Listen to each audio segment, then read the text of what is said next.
कुछ लोगों का मानना है कि सती प्रथा महाभारत काल से शुरू हुई थी। पांडु की पत्नी मांद्री अपने पति के साथ सती हो गई थी, लेकिन पांडु की पत्नी कुंती भी थी जो कि सती नहीं हुई थी। मतलब कि उस समय में यह एक प्रथा के रूप में प्रचलित नहीं था। मांद्री अपनी इच्छा से अपने पति के साथ सती हो गई थी। तो मैं इस बात का खंडन करती हूँ कि महाभारत काल में सती प्रथा की शुरुआत हुई। हेलो नमस्ते, मैं हूँ काशी और आप देख रहे हैं feel the Bharat. Let's start the video.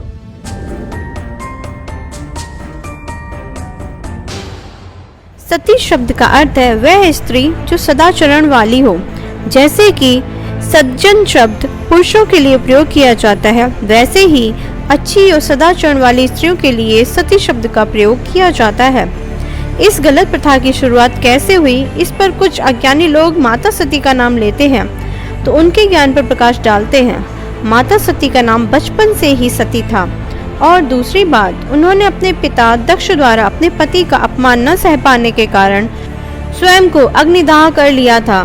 इस समय उनके पति भगवान शिव तपस्या में लीन थे और जीवित थे, तो यह प्रथा सती प्रथा तो कैसे भी नहीं कही जाएगी, क्योंकि सती प्रथा में तो पति की मृत्यु के बाद पत्नी को सती किया जाता है। तो यहाँ यह बात स्पष्ट है कि सती प्रथा यहाँ से शुरू नहीं होती है। अब आते हैं हमारे प्राचीन वेदों और ग्रंथों की ओर, जिनमें कहीं भी नहीं कहा गया कि पत्नी को सती होना चाहिए। रामायण काल में राजा दशरथ के देहांत के बाद क्या माता कौशल्या, कैकेयी या सुमित्रा साथ में सती हो गई थी? नहीं। महाभारत काल में पांडु की पत्नियां कुंती और मांद्री थीं, जिनमें से मांद्री अपने पति की मृत्यु के बाद उनके साथ अपनी आत्मग्लानि के कारण सती हो गई, जिसके पीछे एक अलग ही कहानी है। परंतु कुंती सती नहीं हुई और उन्होंने अपने पुत्रों का पालन पोषण किया।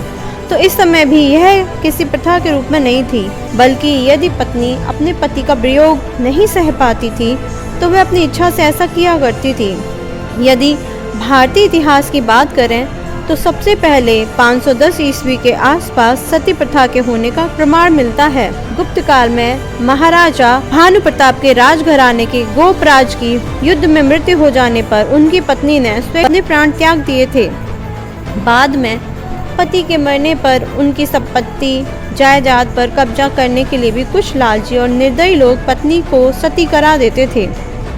फिर जब मुसलमान आक्रांताओं ने आक्रमण किए तो इक्का दुक्का हो रही इस कुप्रथा को हवा लग गई और अपनी इज्जत बचाने के लिए महिलाएं सती होने लगीं।